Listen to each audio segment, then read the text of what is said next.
Welcome to the podcast, everyone. I am your host, Mayra Rath with Soul Signs Hypnosis, and I'm very excited today to have this conversation with Rana Wilson.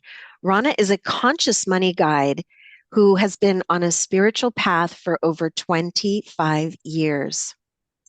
I know some of you are juniors at this, but many of us started a long time ago, so I'm very honored to have her here. She is a certified public accountant, CPA, and she's a bridge between spirit and money. Rana is devoted to bringing consciousness to people's relationships with money, creating a sense of ease while preparing your taxes and embodying a more integrated life. Her clients include professional business people and recognizable names in the transformational fields. You can find Money Wisdom on her Instagram page at Conscious Money Guide. More information about Rana, her offerings, and how to work with her on her website, consciousmoneyguide.com. There's going to be a wonderful 50% off her online conscious money course. We will share the code at the end of the segment today. Welcome, Rana. It's so good to be here, Myra. I feel like we've had so many conversations after our work together in your past life regression sessions that were endless and valuable. And many times I thought, gosh, I wish we were recording this. So Right? it's such a pleasure to be recording this now and sharing our conversation, our conscious conversation to your listeners and my community. I think this is so important. You're right.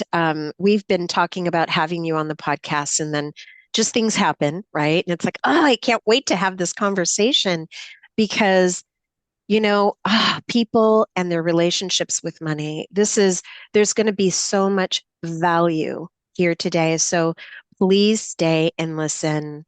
You're definitely going to take away some really juicy stuff today. So. Oh my gosh. So yes, you have seen me twice. I have two powerful sessions, and really, I'll just speak to that before we go into conscious money. Two really powerful sessions, and I remember from the sessions that it really created a deeper meaning and purpose to my own life. And knowing that I was a star, and I was communicating with Yes. another star, and I was also a collector of soil.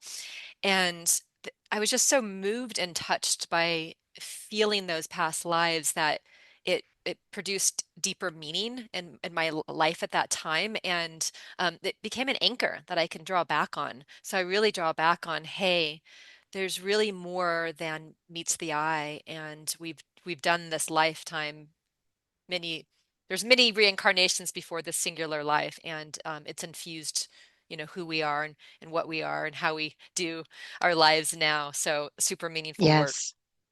Thank you. It was such a privilege to guide you through it. I've had many stars, and you were just one of them. Beautiful story. So let's talk about you are a CPA and a conscious money guide. How did you arrive to you were a CPA first, right? How did you come to create this conscious money guide? How did you get there? Great question. So, my path originally was that of I knew I was an artist, and I had a single mom and who worked very hard to take care of me. And I Mhm. knew that I knew that I should find a profession that was going to pay me well so I can have a sense of security. So I put my love of art and my love of philosophy and spirituality on the side, and I pursued Mhm. an accounting degree. And I pursued an accounting degree. I started working at a health food store, and quickly I was the bookkeeper, and I was quickly the financial person at the health food store at 15 years old, actually. And Wow. when we're playing Monopoly, I'm the banker. So my life has always had I was always handling money. And Mm. and although I was also an artist and a spiritual being on a path, um, So what happened, and the reason why I chose accounting is I had the limiting belief at the time that you can't make money doing what you love. And I journeyed that, I I really worked through that. And I'm on the other side now, actually doing what I love, working with people that I love, and I actually wouldn't change a thing.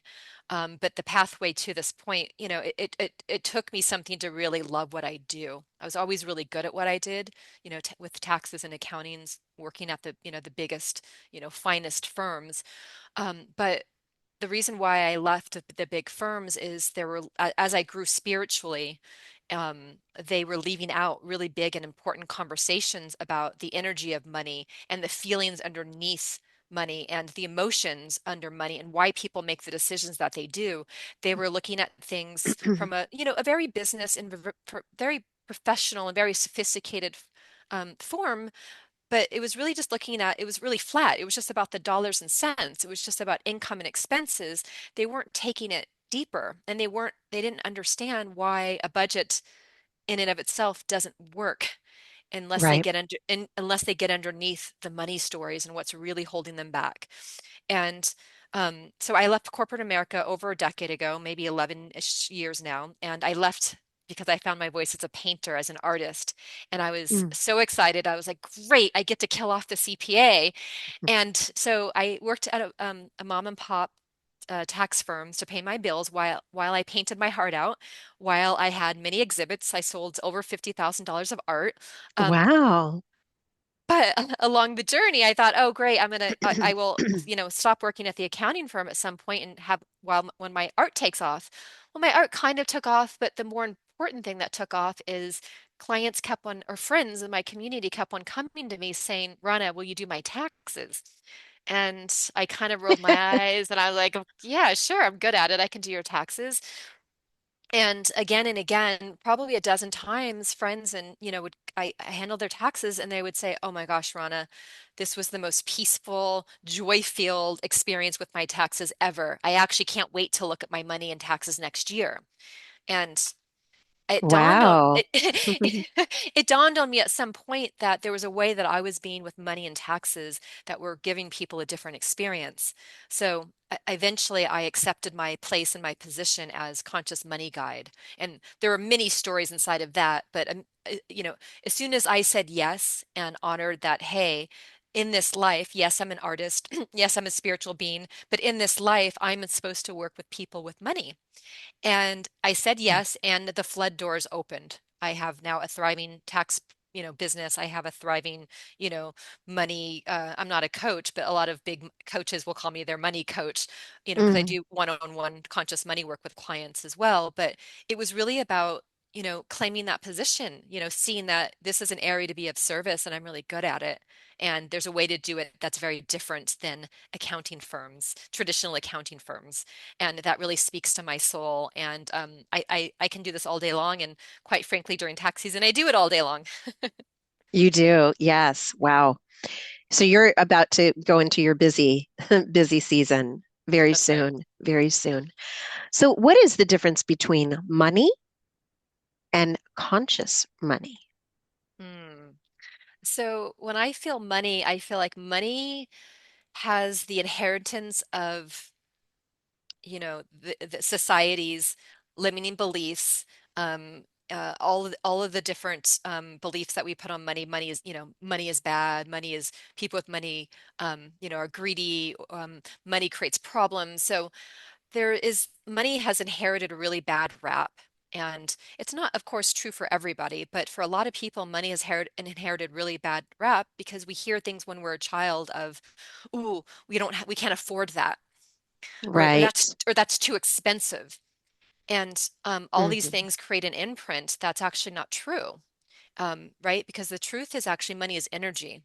And like water, money is energy and it takes on what we infuse it with, right? There's some classic studies with water. You put two glasses with a cup of water in it and you speak over one glass of water with, praise and love and admiration, Yes. and joy, and literally they measure the molecules. And this is science. They measure the molecules and they bloom.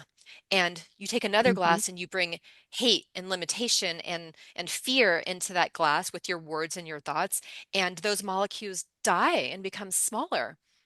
And It's it's not incredible. right. Wow. And so money is not that different, but we're not trained to think about money in that way. So where conscious money comes into play is really, conscious. We're bringing our awareness and our alertness to our exchange with money so that we can be more thoughtful and bring and pour over our money exchanges, love and appreciation and blessing and gratitude. And, when we do that more and more, our lives truly do change. Yes, yes. I know we earlier we were talking about how there is no one at all that is not touched by money almost daily, right? You give your children lunch money. You have to put gas in the car. It's like there's always you're always touched by money, either receiving or having to put it out there. It's affecting us all, right? But how do we create spending in a more positive way? What can we do there? Hmm. Right. Great question. I feel like this is a practice that everybody can easily benefit from today, whoever's listening today.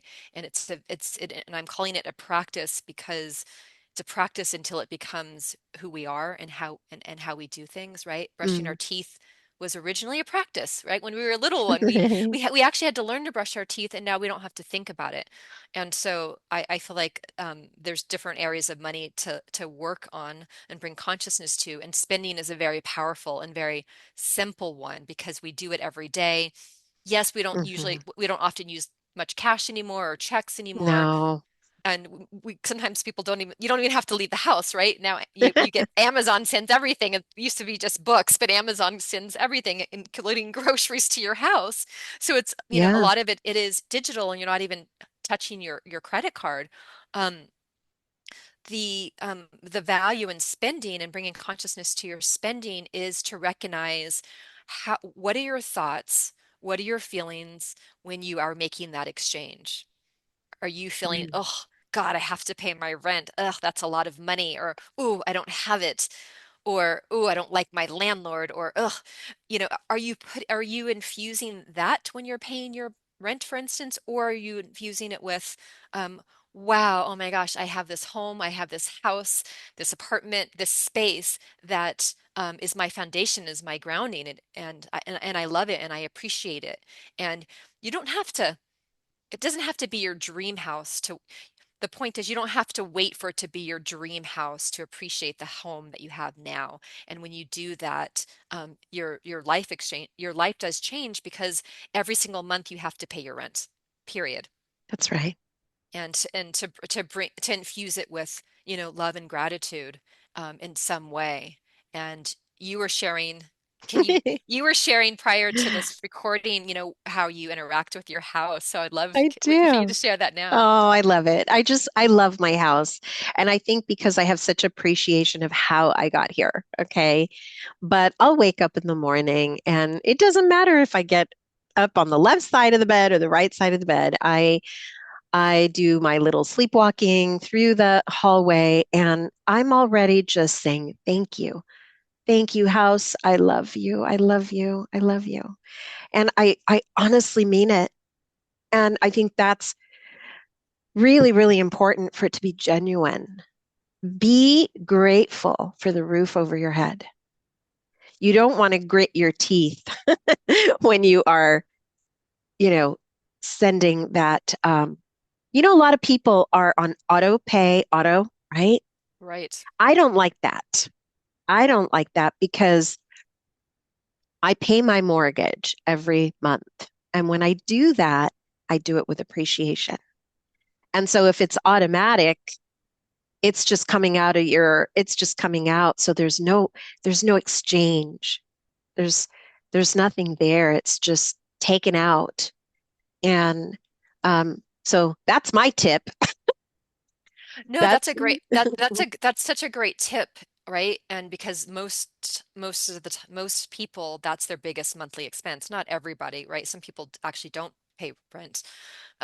Somebody else pays it for them, but you can still bring appreciation to the exchange of, hey, it's that time of the month, even, to Yeah. pay your rent. I mean, it could be if things are digital. If you were a client of mine and if you were a client of mine and you were having anxiety and stress and dissatisfaction in paying your rent and it was on auto pay, my recommendation would be to take it off of auto pay and to really pause it and slow it down like you have, right? You're pausing the exchange, you're slowing it down, so you're bringing your attention to it, and so that you can create a new pathway, and the pathway is to bring, love and joy and appreciation Yes. to it. And at some point, right, for you, I would, you have it, you wake up every day and you feel that. So for you in your practice now, you can even put your mortgage on auto. If you were my client, I would say, hey, you can put your mortgage on auto pay and that would just be fine because you've already developed this really beautiful habit of appreciating what you have. Sure, sure. So Mhm. there's not really one right answer for everybody.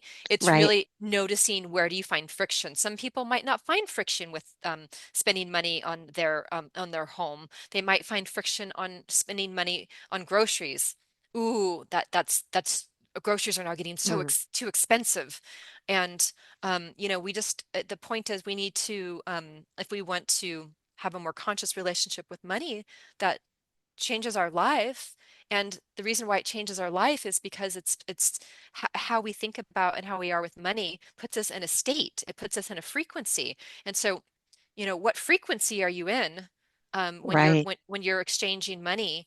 Um, you know, actually shapes part of your day. It actually does, whether it's a few minutes, a few hours. If you're stressed about money, you're going to go home at night and, speak to your, family or your partner, and, that residue will be in the field. For sure. Yes. Wow. What can spending tell us about our relationship with money? So what I like about looking at your spending, so some people have a bookkeeper and they don't really look at it, and some people are maybe not an entrepreneur, so they don't have any real value in tracking their spending let's say for tax purposes. But so if listeners are not tracking their spending, um, Hmm. or they're not looking at it from what their bookkeeper is tracking, I would recommend, tracking it for a month, 1 to 3 months.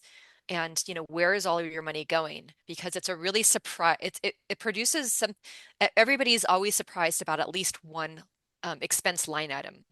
So you're tracking it and you're Mm. putting it in all the different categories, right? Groceries, dining out, wardrobe, hair, rent, telephone. So you're putting it in the different categories, and then you're going through line by line, and you're asking yourself, how do you feel about all of these different line items? And that brings up a whole important conversation of, it creates the map for you to put your attention on.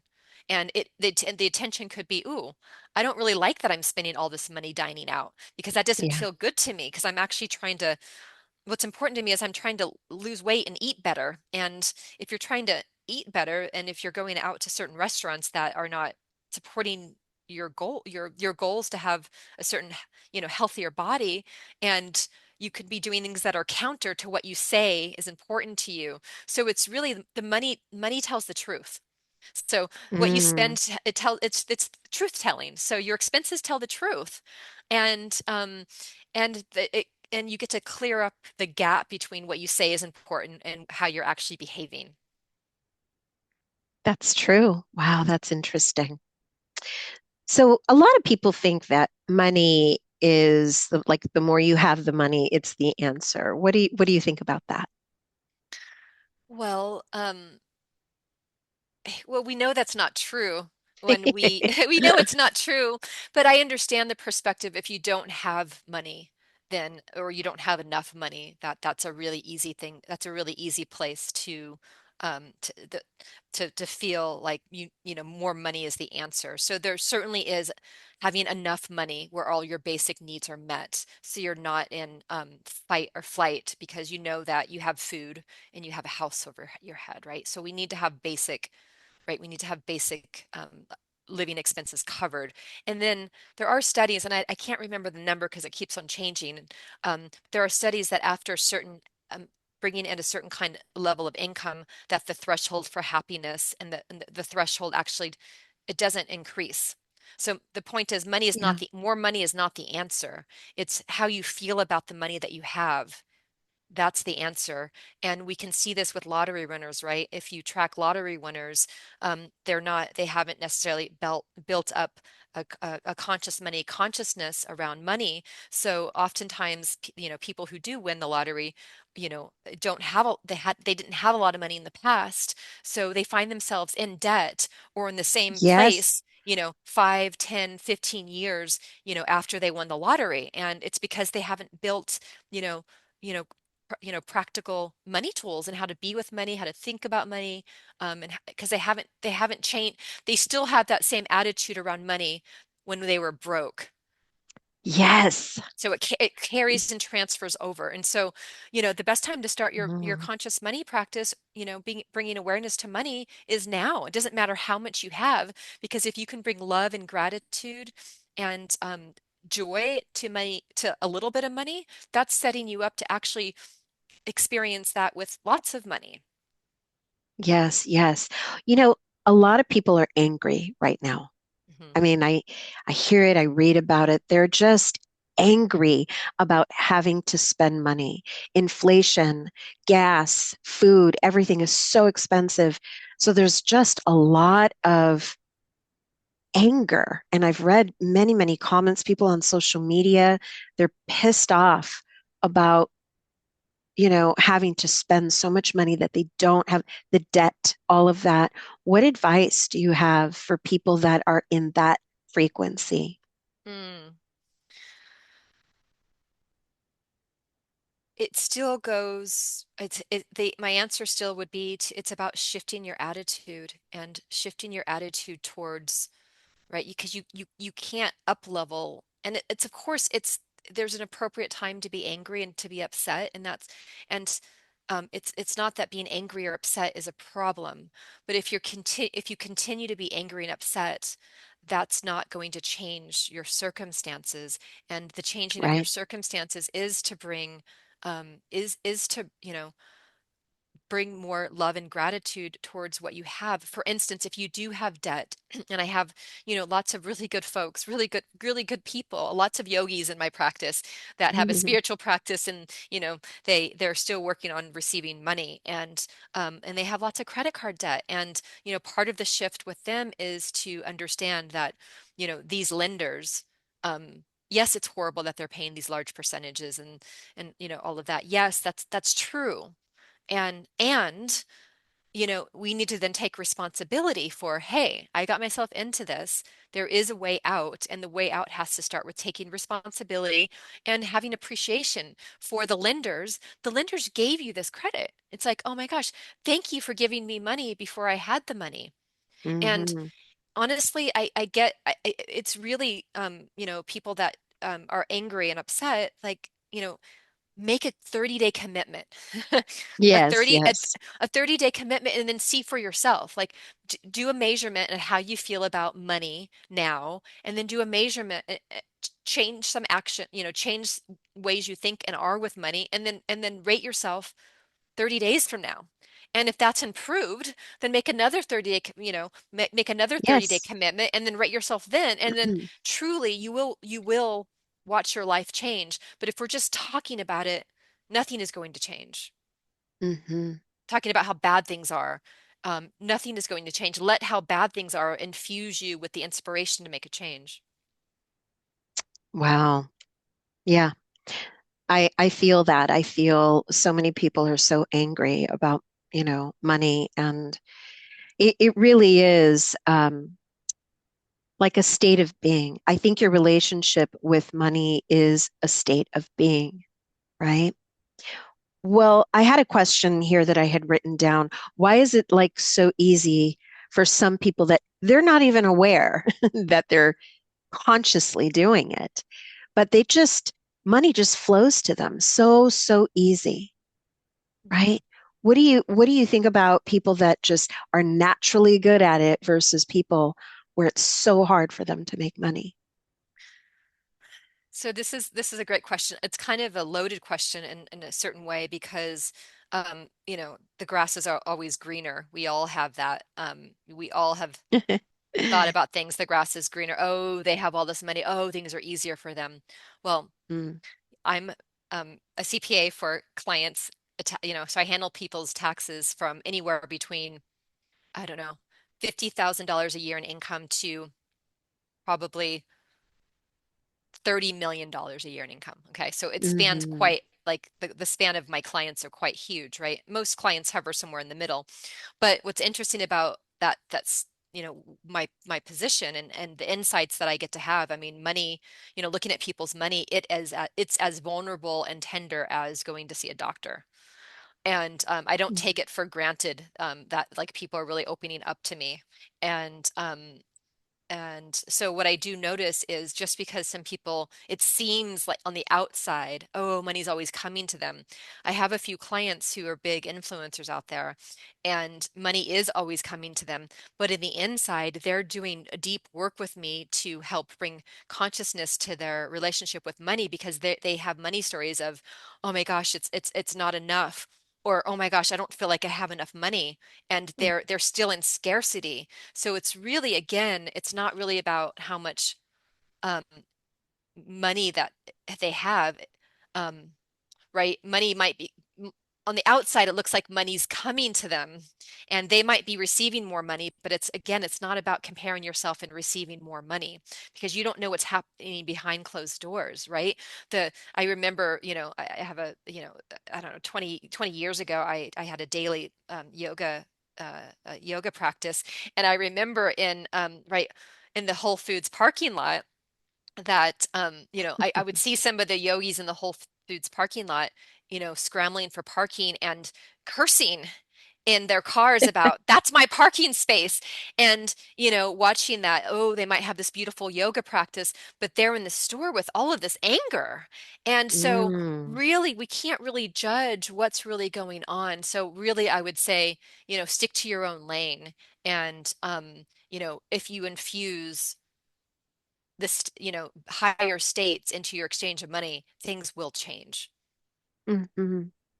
Because some Well, people do have wow. a different money blueprint where they're actually able to be with more money, but it's not the point is not being with more money, it's being, in joy, in happiness with the money that you have.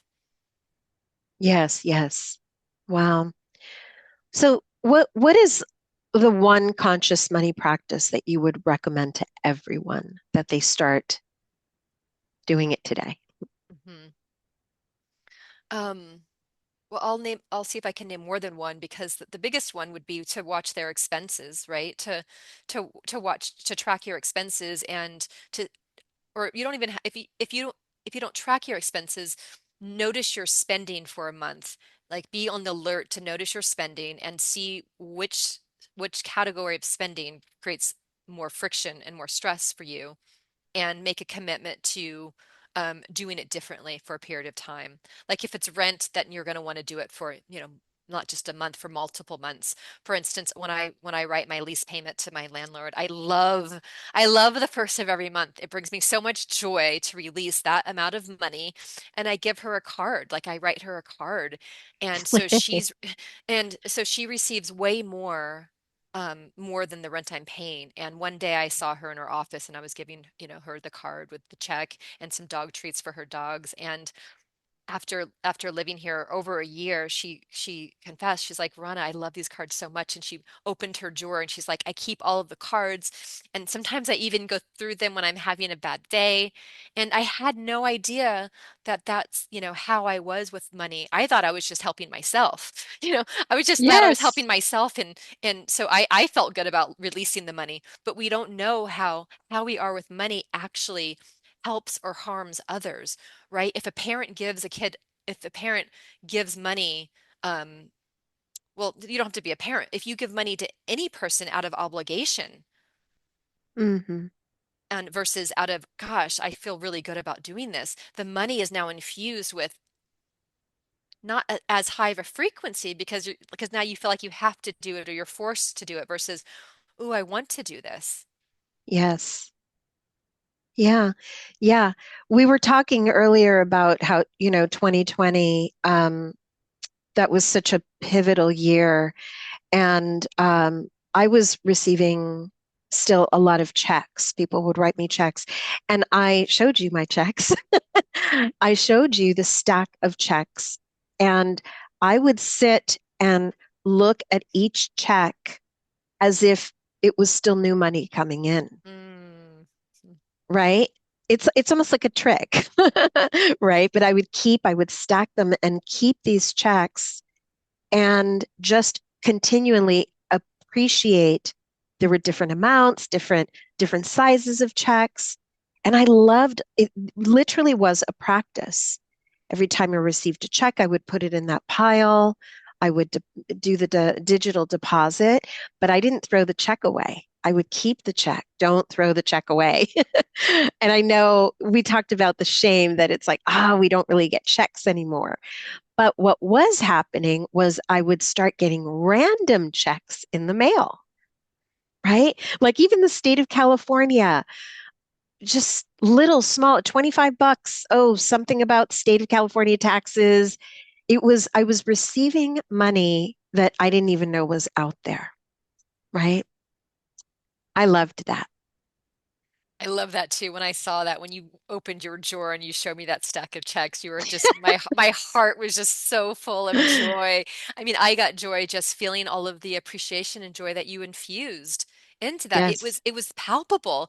It really shifted um it shifted the moment that we were in. It actually, right, what you appreciate does appreciate. And I Hmm. actually even got to receive the benefit just from you sharing this story it added, Yes. right? That created an imprint. That I can't get out of my mind. It's like that stack of checks. I wish I had I don't have the same stack of checks, but I don't get as many checks, but I do on the left-hand side of my desk. I do for a long time. I was printing out all of the invoices for clients. So, because most of my clients now pay digitally, so I would print out Yes. the invoice, and I have boxes by year, and the act of printing them out. So if you're an entrepreneur and you don't receive checks, so right, we talked about a money practice of spending. So let's now talk about the money practice of receiving money. And Yes. right. And so if you Mm. receive checks, Myra, like you were bringing consciousness to your relationship to money, already inherently, like that's, how you do life. And so I love the check practice. And we don't receive checks. We could I feel like there's an infinite amount of ideas of what we can do, right? For me, I print the invoice and there's something about touching it. There's something about it being tactile that does something. I take it, I look at it, and I get to really think about, oh my gosh, I got to serve this person. I got to handle their Yes. taxes. I got to have a one-on-one session with them. Their lives got touched. I got touched. And then I put it in the box, and that box is like full of appreciation. And so there's that one way. Another way is I actually have a money altar to the right of my desk as well. So you could create kind of a money altar or money jar, a money appreciation jar. And if you get paid digitally, right, you might be a W-2 employee. Most of us are a W-2 employee, right, that get paid once or twice or sometimes three times a month.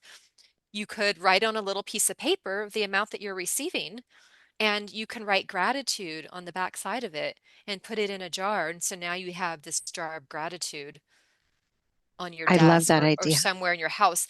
There's something about it being in physical form that creates a symbol that actually continues to it continues to filter into your life that, you know, you are appreciating every outgoing and every incoming dollar. Hmm. It really is powerful. It really is powerful, powerful. Just to kind of repeat, is to really treat your money exchange, whether you're giving and receiving, um, just lift that frequency, right? It's not going to go away. As long as we are here, we have to pay mortgage, we have to pay rent. And so using gratitude with that, I think it is so powerful. And it's really important. And it doesn't happen overnight, guys. Okay. It doesn't happen overnight. It's a relationship, right, Rana? It is a relationship and it is called a practice for a reason. So It start doesn't, today.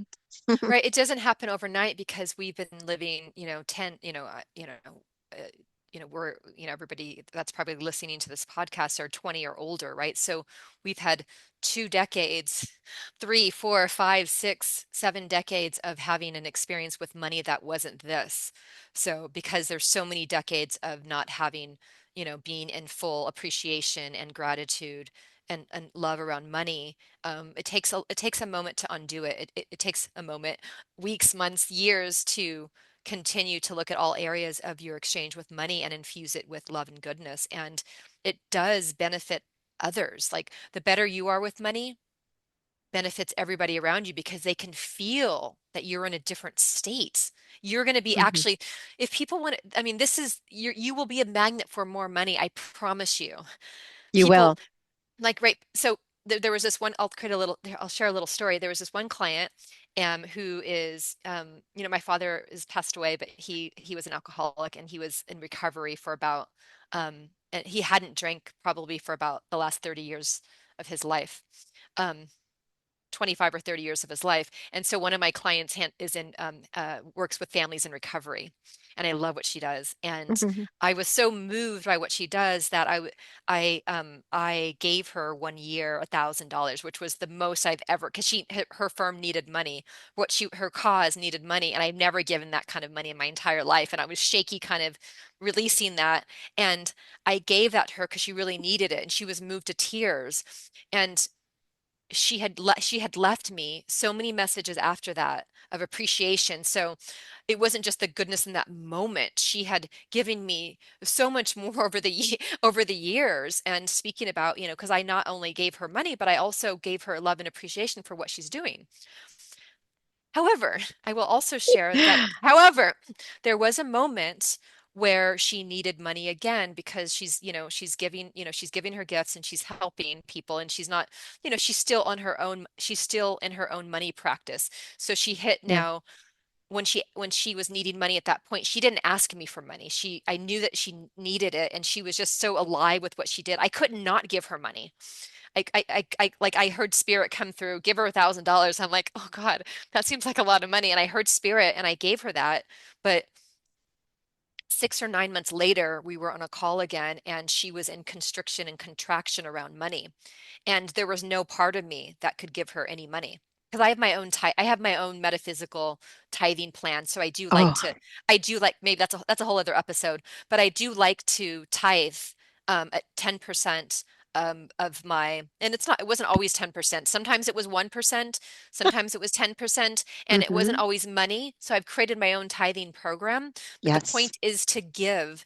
And when you're giving, you don't give to get, but when you're giving your time, energy, and money, that sends a signal that you have enough. And it's so that's right. important. But finishing up on the story, I couldn't give her money if I tried because she was in a frequency of scarcity and contraction and fear and anxiety. And it was like it was like an opposite of a magnet. Like it was spitting me out. Like I physically could not give her any assistance Right. at that point because her frequency was actually rejecting it because she was in a state of scarcity. That's incredible. You just reminded me of a tithing experience that I had. I also tithe 10%. Hmm. Okay. And I had read a book years ago, a darling little book. They don't even make the book anymore, but it's such a treasure. And it talked about tithing, and tithing is hard when you are not making money. It's like, what? Give 10% of what I'm making? I can barely, make it on what I had. This was years ago. But I'm going to do it. I'm going to do this. And I started realizing the power of tithing because when you're literally telling the universe, I have enough. I have enough to give. And you simply have to let that go and trust that the universe is just going to send you more, right? And I know that you're not doing it to receive, but it really, the universe really does respond. When you give, you do it with love. You can't just tithe and go, ugh, I don't know about this, right? But you really do it with love. But um, I had a really big check that came into my life. It was $12,000. And I'm like, oh my gosh, I have to tithe 1,200. Okay. Mm-hmm. I'm going to tithe $1,200. And so I sat with this duty. I felt not duty, but you know what I'm saying? It's like, this is happening. And I just didn't know who to give it to. Right. Mm-hmm. And so it was for days. I sat with that. I need to tithe 1,200. Right. And then I finally said, okay, I'm going to write out the check. I'm just going to leave it blank and just put it in my purse. Okay. And I'm going to put it in my purse, in my wallet, and just, Spirit, just tell me who needs this. Right. I don't know who needs it, but boy, are they going to get a surprise. So a few weeks later, I'm still walking around with this check. A couple weeks later, I was called to call an old friend. Okay. And I reached out to her, and she happened to be home. And I said, "Oh, I'm in the area. Can I stop by?" And she goes, "Yeah, yeah, come on, and I'll make us some lunch."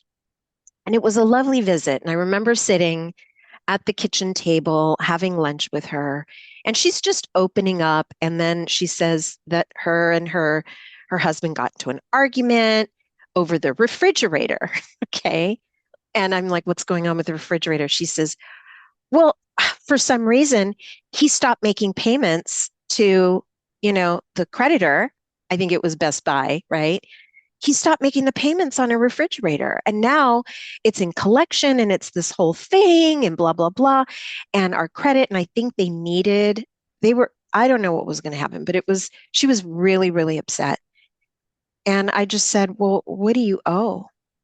And she said $1,200. Okay, I'm getting full body chills even today. $1,200.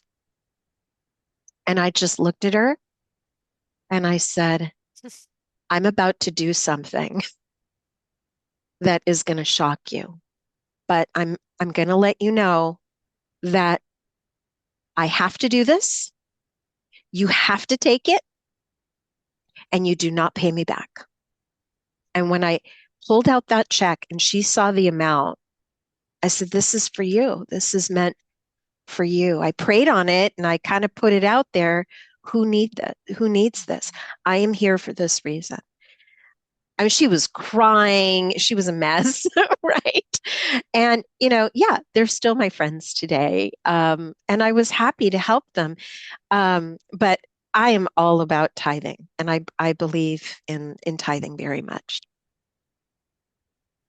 I love that story. Really, this the spirit of the universe, or however, whatever your connection to the invisible is, really, if you open yourself to show you, hey, where should this go? Where should this money go? You do Mhm, get answers. And I love that story so much. But what I want to add to people who feel like I don't have enough, how can I possibly tithe 10%?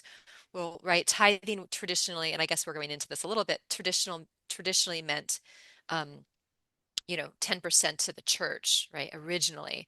And so what I suggest with my clients and to the listeners to consider, it doesn't have to be 10%. Pick a percentage and that you can pick a percentage that you know that you can actually adhere to consistently for a mhm, period of 6 months or a year. Try it for for a period of time. So you create a container, a period of time, and then you become firm on the percentage. And if you're afraid to do 10%, I totally understand. I did not start with 10%. I started with 1% and then I moved it to 3%. And it's like, oh, mhm. okay, this feels good. I can do Oh, this. I can do this. And now I'm recognizing the end of the year is, that when we get close to the end of the year or the half year mark or X amount of months into the year, it's like, ooh. Wow, sometimes a month goes by and I haven't, updated my tithing schedule. And that's okay, but I do have a commitment by the end of the year, whenever that is. By the end of the year, I go in and, and I do check, have I given the amount that I committed to that year? And if I haven't, that's okay. Then I get to see, ooh, what pool of money is left. And sometimes the money comes in exchange for working with me one-on-one. Once in a while, I will gift some sessions, and I actually do include that in my tithing fund because Yes. my time is worth, to bill what my time is worth. And if somebody can't afford to work with me and I know they're going to be a really good, student, and I know they're going to grow by the lessons and the teachings of conscious money, then I will make exceptions and I put that in my tithing pool. So there were other ways to tithe than the traditional 10%. And so I invite people Hmm. to really start. And I think we shared three money practices today, right? We shared the Yes. practice of spending and Hmm. infusing, you know, love and gratitude with the money that you're letting go, and knowing that also is going to impact the receiver. And then we talked about on the receiving of money, right? We have the, saving of the checks or the gratitude money jar, or printing out invoices, but really slowing it down because we live in such a digital world, and really slow things down and, you know, print things out, have some tactile things to symbolize your new relationship with money you want to have. That's why needs to be physical. So that was the second practice. And then the third practice we just shared about is tithing, and, start out with a small percentage that you can commit to in a container that you can commit to. These are all wonderful tips that I totally believe in. I'm really excited to talk about your Conscious Money Guide um, workshop class that you have. Can you tell us a little bit about that? Yeah, so I have right now I have on offer there's a 22 module conscious money course digital, so at your own pace. I do offer lives once in a while. We'll do a conscious money evening or workshop live, but right at any time there's the 22 module course. And the course really takes you through. Some things might be familiar, some things might be unfamiliar, right? Each person has areas that they excel in. So it's just, certain modules, it really might be about acknowledging how far you've come in that particular area, right? You might be really good at the energy of money, but you might not be good at tracking your money. So there's some tactile things. Um, and looking at your actual dollars and cents, and then there's actual taking you through the process of bringing, energy to your money exchanges. And there's also some meditations on there. I have my classic spirit of money meditation. I guide you through in the course as well. And that's where you can ask your spirit of money, hey, I have $1,200. Where should this Where should I go? go? And if you wait, you do get an answer. And so that's in the course. And yeah, and I'm happy to share with your Mhm. listeners a discount on the digital course if they're moved to take it. Yes, it's a very generous, again, here she is in the giving, right? A very generous 50% off with the user code SOUL50 if you want to take the Conscious Money Guide workshop and learn how to appreciate money. I'm telling you that you will make your money back. When you begin to start these practices, I have seen it happen. I have seen it work magic in my own life. So I really, really believe that. And for those of you that might be listening and you're still in that, sort of that frequency, like you said, of scarcity, and it's like, how could I possibly? And I don't know if I can do this. Sit with it, and start to have that appreciation, even if you do decide to take this course, which I'm going to take it. And I'm very excited. I'm actually going to be taking it. And I want to share with you because I get busy and I start to forget how to consciously do this. I don't get checks anymore. So I miss that practice that I was doing. But I love the idea of printing, even, cutting out papers and pretend checks. It doesn't matter, right? But I'm really, really excited about taking this course and sharing how I'm doing. And I'm very, very excited to offer that code SOUL50 for your Conscious Money Guide course. And could you tell us once again, how to find you? The best places to find me are on Instagram at Conscious Money Guide. And Instagram is Conscious Money Guide, and that's where I share little tidbits of money wisdom. And then there's my website, consciousmoneyguide.com, and that's where you'll learn more about myself and my offerings and how to work together either in the conscious money or tax domain. Thank you so much. Do you have anything final to add about the course or? So what I'd like to share, what I'd like to end this was so fun. Yes, it was. This was so enjoyable, and I just think it's really important. And so, I really want to acknowledge everybody who's making, small changes in their relationship with money, that it does matter. And I'm really grateful for whatever steps you take because you are benefiting the planet and serving not only yourself but those around you by really cleaning up your relationship with money. Mhm. Your life will change. Trust me. It really will. Remember, guys, it's a practice. So be consistent. Um, Remember that frequency, lift yourself up, right? Don't be so angry about spending and don't look at it as spending. Look at it always as exchange. Be grateful. You might find a dollar. Be grateful. Thank you, even if it's just a dollar. You know what? I have one more question for you. Great. What is, what's a good practice for parents to start teaching their children young about money and receiving it, and even if they want to go and buy their frozen yogurt? What advice do you have for parents to start incorporating good habits for their children when they're listening about money? Yeah, this is so great. Even the idea of bringing conscious awareness to the relationship with money is really important, right? Because most of us, we had parents that weren't putting any attention on this at all. They were just behaving, with money in their own ways, and that created imprints on all of us that some good and some not as good. And so we have to really work those out. And so the biggest thing as parents is, really get aligned with your partner, whether you're together or not, with, what do you really want to teach your children around money?